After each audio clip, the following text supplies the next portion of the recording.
Ya Arhamar Rahimin, irhamna.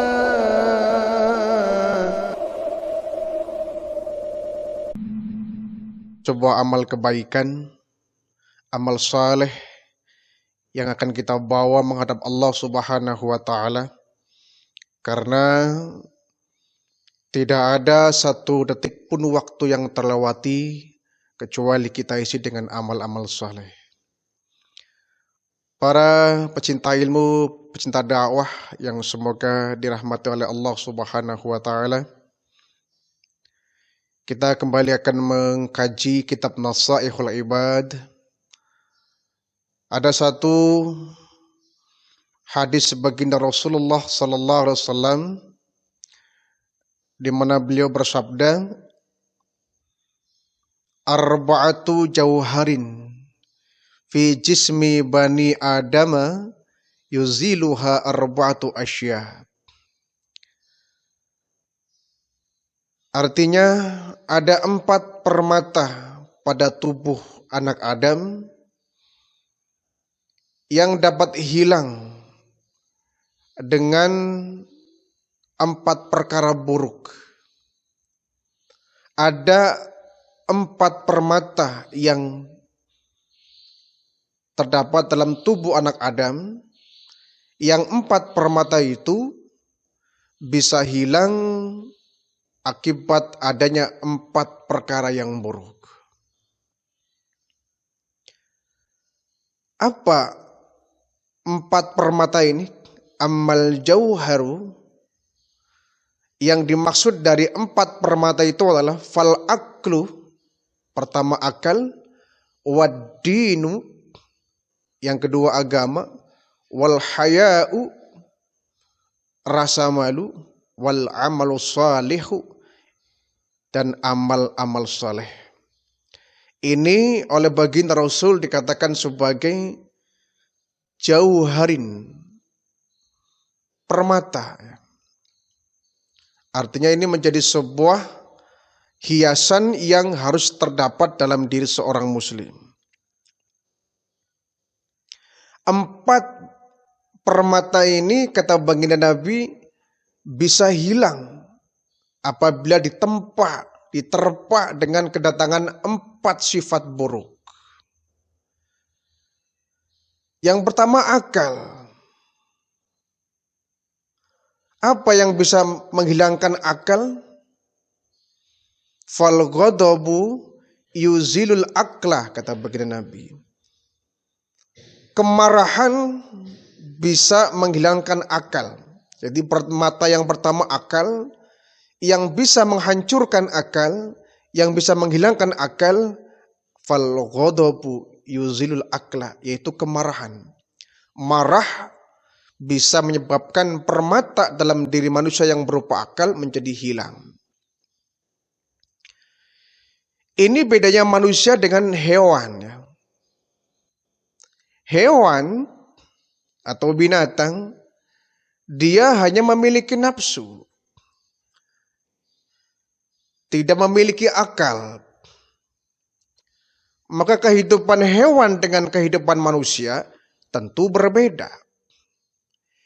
Hewan dari semenjak diciptakan sampai dia mati, ya seperti itu, tidak ada perubahan, tidak ada peradaban, tidak memiliki cita-cita dan harapan. Namanya hewan, gak punya akal. Dia telanjang di depan umum, dia gak malu. Hewan gak punya akal. Yang dia makan pun yang asal dia nemu, dia makan, gak punya akal. Dia gak tahu mana yang halal, mana yang haram. Hewan hanya punya insting, naluri saja, akal gak punya. Beda dengan manusia, dia punya akal. Oleh Allah diberikan akal sehingga dia bisa melakukan hal yang terbaiknya, bisa membedakan mana yang baik, mana yang buruk. Mestinya begitu. Nah, kalau manusia nggak bisa membedakan mana yang baik, mana yang buruk, apa bedanya dia dengan hewan? Janganlah sama kita dengan hewan. Mereka dengan kita manusia jelas beda. Oleh Allah kita diberikan permata berupa akal.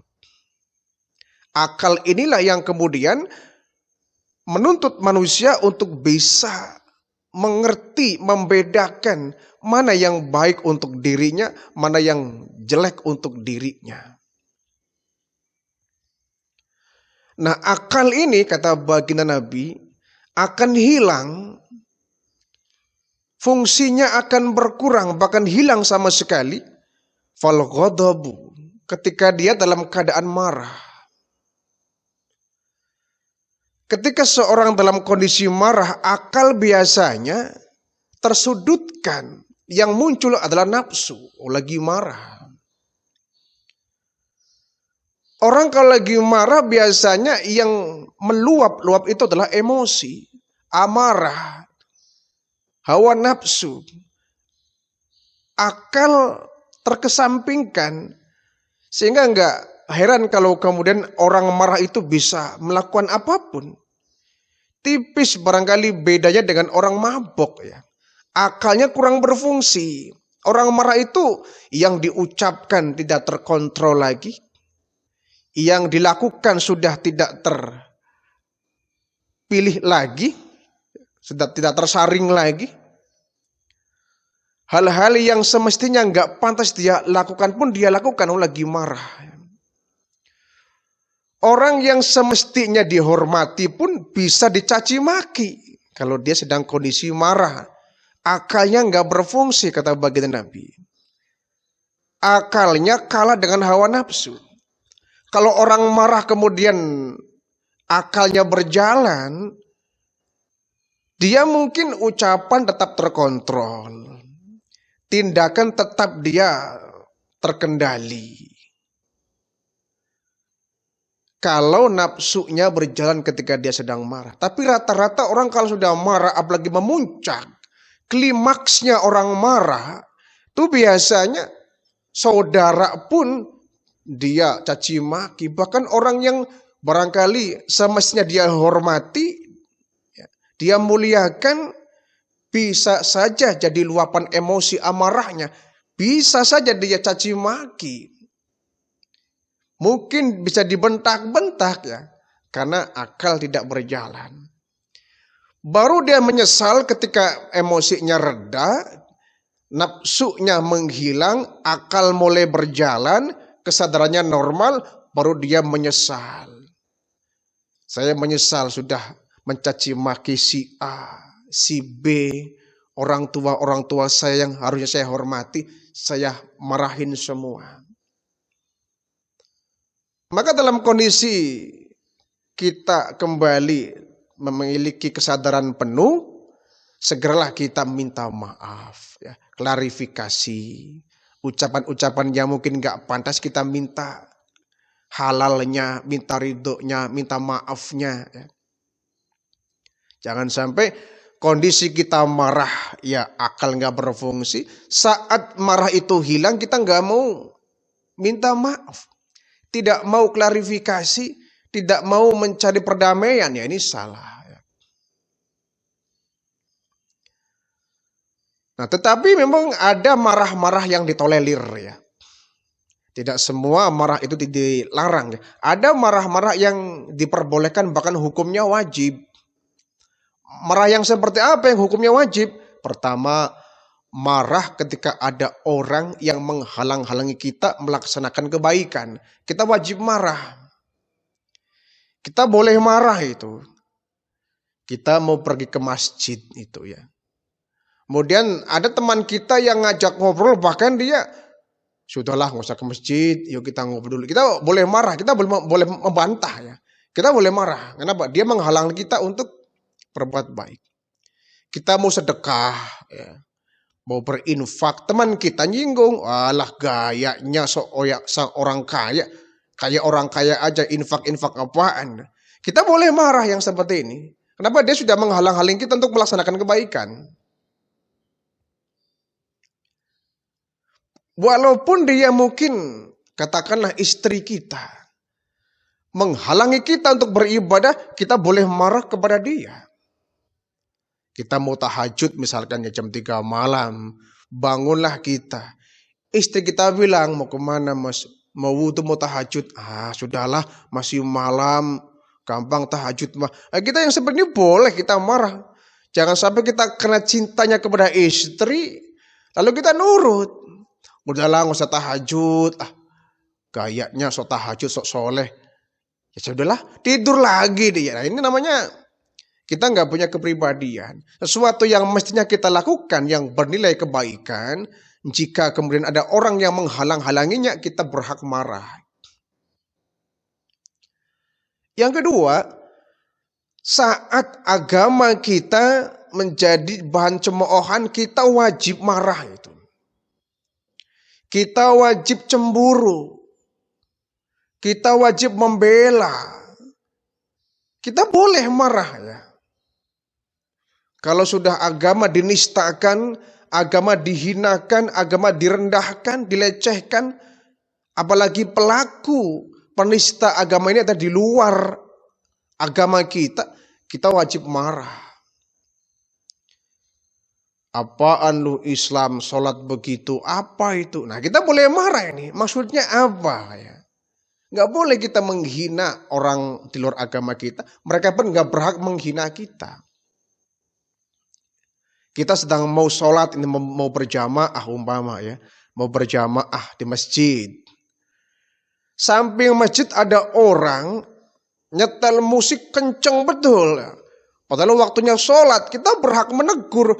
Kalau ditegur dia nggak mau, kita boleh luapkan amarahnya. Dia sudah mengganggu ibadah kita. Dia sudah berani mengganggu ibadah kita. Kita boleh marah. Artinya dia sudah tidak memiliki penghormatan kepada kita. Mungkin tempat ibadah.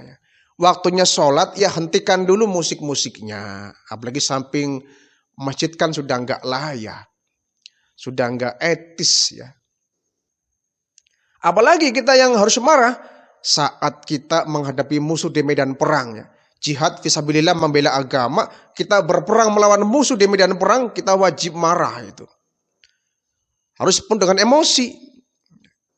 Bahwa yang kita hadapi adalah musuh-musuh Allah yang harus kita tumpas sesuai perintah Allah. Kalau dia sudah menyerang kita. Tapi kalau dianya nggak nyerang kita, ya jangan kita mengawali. Ya. Musuh jangan dicari, ketemu pun jangan lari. Kan itu prinsipnya. Ya. Jadi saat seorang muslim misalkan ya, kita lihat aja kehidupan para sahabat ya ketika berperang melawan orang-orang kafir di bawah komando baginda Rasul. Para sahabat itu tentara muslim, mereka berjibaku. Menghadapi orang-orang kafir mereka nggak cengar-cengir, mereka marah. Inilah musuh-musuh Allah yang menentang syariat Islam, wajib dibunuh. Penuh dengan emosi. Kalau kita berperang menghadapi musuh di medan perang, kemudian ada perasaan kasihan, wah ya, nggak jadi. Bagaimana mungkin kita bisa menumpas musuh sementara kita punya rasa iba pada mereka? Yang pada akhirnya justru kita yang akan dibabat oleh mereka. Ini marah-marah yang ditolerir bahkan insya Allah mengandung pahala. Selain ini, marah-marah yang kira-kira tidak beralasan atau karena masalah-masalah kecil yang tidak prinsip, kita harus bisa mungkin menahan emosi kita. Karena dengan emosi, dengan amarah, akal kita tidak berfungsi. Yang kedua, permata yang dimiliki anak Adam, yaitu ad-din, agama. Tetapi ad-din ini atau agama, permata ini bisa hilang oleh apa? Wal hasadu yuziluddin. Rasa dengki menghilangkan agama. Seseorang bisa agamanya lepas dengan sendirinya. Seseorang agamanya bisa rusak apabila dia memiliki sifat yang disebut dengki. Apa itu dengki? Hasad itu. Dengki ini perasaan tidak suka melihat orang lain bahagia dan dia berusaha untuk menghilangkan kebahagiaan orang lain agar kebahagiaan yang dirasakan oleh orang lain berpindah kepada dirinya. Atau paling tidak hilanglah dari orang lain. Kalau nggak bisa berpindah kepada dirinya, minimalnya hilang dari diri orang lain. Ini hasad. Kalau iri, ini hanya sekedar cemburu, ya, hanya sekedar jealous. Ya. Tapi kalau dengki sudah dibuktikan dengan perbuatan, dia nggak suka kepada orang lain, dia iri dengan kebahagiaan orang lain, kemudian dia berusaha agar kebahagiaan yang dirasakan orang lain berpindah pada dirinya, atau paling tidak hilang dari kehidupan orang lain. Ini namanya hasad, ya, dengki. Dan dengki ini sangat berbahaya. Kenapa? Bisa menghancurkan amal-amal kebaikan kita seperti api yang melahap kayu bakar. Subhanallah. Hasad bisa menghancurkan semua ibadah kita. Salat kita hancur, puasa kita hancur, haji kita hancur, umroh kita hancur, sedekah jariyah kita, infak kita hancur semua. Dengan adanya sifat hasad ini, seperti api yang melahap kayu bakar. Bayangkan, Nabi menganalogikan api yang melahap kayu bakar. Kita kan bisa bayangkan, api itu melahap kayu bakar, kira-kira butuh waktu lama apa sebentar? Sebentar, singkat sekali itu. Api kalau sudah berkobar melahap kayu bakar, hitungan detik itu, kretek habis. Kita mesti takut, ya. Kita mesti takut jangan sampai dalam jiwa kita ada dengki kepada orang lain. Kita kadang-kadang melihat orang lain punya motor, kita meriang. Kita baru punya motor, tetangga sudah punya mobil, sakit hati dirawat di rumah sakit. Sampai di rumah sakit mendengar tetangganya beli mobil lagi, mati dia. Disiksa oleh perasaan. Iri itu umum, ya, manusiawi. Kita kadang-kadang melihat orang lain lebih, ya, lebih dari kita. Kita terkadang iri. Barangkali itu manusiawi kalau iri. Tapi jangan sampai iri dibungkus dengan dengki. Kalau iri sudah dibungkus dengan dengki, maka itu yang bisa menghancurkan amal ibadah kita. Tapi jangan lupa, iri ini adalah turunan dari dengki. Orang kalau iri biasanya akan menyeret seseorang untuk berbuat dengki. Tapi yang jelas, iri ini ya masih sekedar perasaan, ya, masih sebatas perasaan. Iya ya, teman saya sudah jadi pejabat, saya masih kayak gini saja. Itu iri. Iya boleh, yang seperti ini manusiawi. Tetangga saya sudah punya mobil, saya kok baru punya motor, ya. Ini iri, gitu. Manusiawi. Nah, iri ini bisa saja menjadi penyemangat. Tapi kalau dengki lebih ke negatif. Kalau iri itu lebih, kalau dia bisa menyalurkan dari jalan yang baik, iri bisa menyebabkan seorang termotivasi, bangkit agar bisa seperti orang lain. Tetangga saya, ya, cuma pegawai kecil, dia bisa haji sekeluarga, umroh satu keluarga, kok saya nggak bisa, ya? Ya ini iri namanya. Saya juga akan semakin rajin menabungnya agar saya bisa sekeluarga berangkat ke tanah suci melaksanakan umroh. Ini iri yang kemudian dibuktikan dengan semangat untuk bisa seperti orang lain. Ini bagus. Tapi kalau sudah dengki, bukan lagi penyemangat, tapi justru akan menyeret orang untuk berbuat jahat. Jadi agama seseorang bisa lepas apabila dia memiliki perasaan dengki. Yang ketiga, kata baginda Rasul, permata yang dimiliki oleh seorang anak Adam adalah al-haya. Al-haya itu rasa malu. Rasa malu ini menjadi permata seorang manusia, anak Adam. Kenapa? Orang kalau sudah memiliki rasa malu, kehidupannya cantik gitu. Orang kalau memelihara kepribadian malu, maka hidupnya akan indah. Tetapi rasa malu yang menjadi permata dalam diri anak Adam ini bisa hilang, kata baginda Rasul, ketika apa? Wat toma'u yuzilul haya. Ketika dia sudah diserang penyakit tamak, rakus atau serakah. Ini bisa menghilangkan permata dalam diri Adam yang berupa malu ini. Subhanallah. Orang kalau sudah dibalut rasa malu, cantik pribadinya itu. Seperti baginda Rasulullah itu. Beliau pemalu itu. Diceritakan dalam kitab Al-Barzanji bahwa beliau punya sifat pemalu. Saking malunya satu hari baginda Rasulullah ya, dengan masyarakat kota Mekah sedang merenovasi Ka'bah ya. Karena ada banjir melanda sehingga Ka'bah itu agak sedikit rusak ya, direnovasi. Maka warga Mekah ketika itu berjibaku gotong royong memperbaiki Ka'bah. Setelah hampir jadi, Nabi sebagai komando ya, komandannya, Nabi naik ke atas. Nabi naik ke atas di atas Ka'bah. Sampai di atas Ka'bah, angin kencang datang. Sehingga menyebabkan jubah yang beliau pakai tersingkap angin, kaki beliau, betisnya kelihatan. Beliau sangat malu itu. Malu luar biasa. Keringat dingin keluar. Langsung beliau turun. Pucat pasif. Malu luar biasa. Kakinya kelihatan. Padahal di bawah laki-laki semua. Malu beliau. Kita kadang-kadang jangankan kaki. Kita kadang-kadang suka nggak pakai baju. Ya, hanya pakai kolor saja. Kita jalan tuh. Di depan umum, kita nggak punya malu kadang-kadang. Baginda Rasul kelihatan betisnya saja malu. Kita buka baju ya, hanya pakai celana pendek saja jalan itu. Ada orang juga nggak punya malu.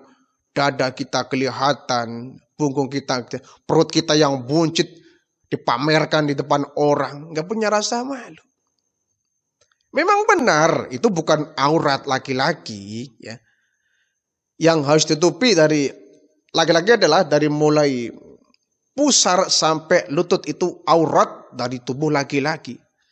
Memang betul dada, telanjang dada itu nggak jadi masalah. Kata itu bukan aurat laki-laki. Dilihat dari auratnya. Tapi kalau dilihat dari sisi sopan santun, etika, itu kan kita nggak berakhlak. Kita nggak berakhlak gitu. Kita tunjukkan badan kita. Mending badannya bagus, putih, bersih. Dan badannya kurus, krempeng, hitam. Perutnya buncit. Ya, dipamerkan di depan orang. Kok nggak punya rasa malu? Gitu. Panas ya. Ngomongnya panas, gerah. Ya bukan alasan kita kemudian telanjang dada bebas di depan orang itu. Ya. Pakai celana kolor lagi. Laki-laki juga harus punya malu. Apalagi seorang perempuan ya. Perempuan itu kan sekujur tubuhnya aurat. Hanya muka dan tangan yang boleh terlihat oleh orang lain. Seluruhnya aurat. Dari rambutnya aurat. Ya. Dadanya aurat. Lehernya aurat. Kakinya, betisnya, apalagi ya. Itu aurat. Yang seandainya ditonjolkan agar orang lain melihat. Nah ini sudah merupakan sebuah dosa. Baginda Rasul ketika Isra Mi'raj diperlihatkan neraka. Di neraka itu ada wanita yang rambutnya diikat menggunakan kawat yang terbikin dari api neraka. Ini perempuan dicelupin di lautan yang airnya mendidih luar biasa. Rasulullah bertanya, wahai Jibril, ini perempuan kok tragis sekali. Rambutnya diikat menggunakan kawat dari api neraka. Dicelupkan di lautan yang airnya mendidih. Kenapa? Dalam kondisi telanjang. Muhammad ini contoh perempuan yang tidak suka. Tidak suka dia menutup auratnya.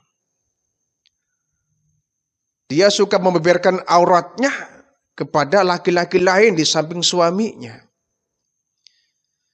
Jadi kenapa perempuan kemudian ya, mohon maaf ya, sebagian besar, rata-rata bahkan mayoritas penduduk neraka adalah perempuan. Kenapa? Di samping dia tidak bisa menjaga lidahnya, perempuan juga ya, banyak yang dia mengobralkan auratnya yang mestinya dia tutupi. Coba lihat misalkan di satu pesta ya, laki-lakinya rapi pakai jas, pakai dasi ya. Celananya panjang rapi, perempuannya Masya Allah kadang-kadang ya, pakai roknya di atas lutut, dadanya terbuka jelas, ya, ketiaknya kelihatan. Ini gaun model apa itu? Itu bukan gaun Islami ya. Itu sudah gaun-gaun yang bisa merusak. Sebab anak-anak kita awas ya. Anak-anak kita jangan pernah kita biasakan didik dengan menggunakan baju minim di luar rumah. Ya beda cerita kalau misalkan dalam rumah ya masih tertutupi. Kalau sudah keluar rumah jangan pernah kita, anak kita, istri kita, mereka dibiarkan membuka aurat yang bisa menyebabkan orang lain melihat dengan bebas. Kita sebagai seorang imam rumah tangga akan mendapatkan azab yang berlipat ganda. Didiklah anak perempuan kita, istri-istri kita untuk bisa menutup aurat ya. Minimalnya ketika di luar rumah. Kalau di dalam rumah sih tidak jadi masalah ya. Jadi mereka harus bisa menjaga aurat mereka. Waladinahum li furujihim hafidun. Mereka bisa menjaga kemaluan mereka.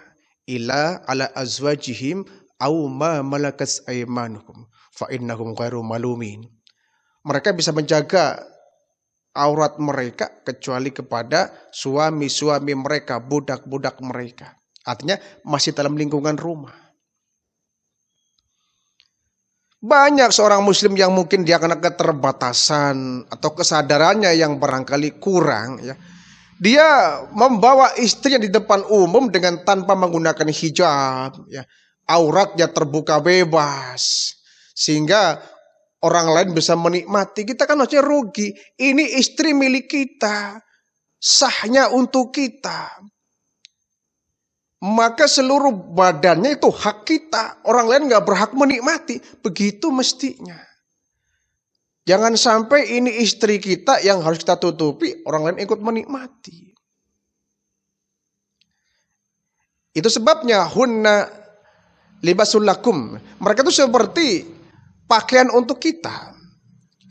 Pakaian yang fungsinya menutupi. Jadi seorang suami harus pandai menjaga aurat tadi keluarganya. Jadi rasa malu ini sebagian dari beriman. Al-haya'u minal iman. Tanda orang yang beriman, dia punya rasa malu. Tidak dikatakan orang yang beriman seandainya dia tidak memiliki rasa malu. Subhanallah, kalau pejabat-pejabat kita, mereka punya rasa malu, Masya Allah, akan membawa manfaat untuk umat, untuk masyarakat banyak. Kalau pemimpin-pemimpin kita punya rasa malu, para pengurus bangsa kita, pengurus negara kita memiliki rasa malu, Masya Allah, akan sangat berdampak banyak kepada rakyat seluruh bangsa ini. Kalau wakil-wakil rakyat kita yang duduk di tempat terhormat di sana punya rasa malu, Masya Allah, mereka akan berjibaku berjuang untuk kehidupan rakyat yang diwakilinya. Celaka kalau seorang pejabat sudah kehilangan rasa malu, yang bukan haknya dia ambil, yang itu mestinya untuk rakyat dia makan, Masya Allah.